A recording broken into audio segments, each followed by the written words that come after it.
సిద్ధం సభలో జగన్ చేసిన వ్యాఖ్యలపై నాగబాబు కౌంటర్ ఇచ్చారు. గ్లాస్ సింకులో ఉన్న తెల్లారితే మళ్లీ తేనీటి విందునిస్తుందని అన్నారు. కానీ ఫ్యాన్ రెక్కలు విరిగితే విసనకర్ర ఇచ్చినంత గాలి కూడా ఇవ్వదని చురకలంటించారు. అయినా సారు మీరు పబ్లిక్ మీటింగ్స్లో ప్రాసలు పంచుల మీద పెట్టిన శ్రద్ధ ప్రజా పరిపాలన మీద పెట్టుంటే బాగుండేదని విమర్శించారు.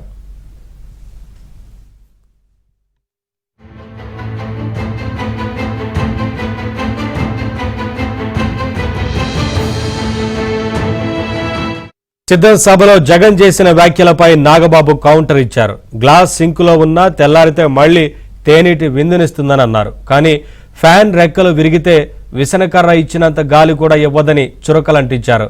అయినా సారు మీరు పబ్లిక్ మీటింగ్స్లో ప్రాసలు పంచుల మీద పెట్టిన శ్రద్ధ ప్రజా పరిపాలన మీద పెట్టుంటే బాగుండేదని విమర్శించారు.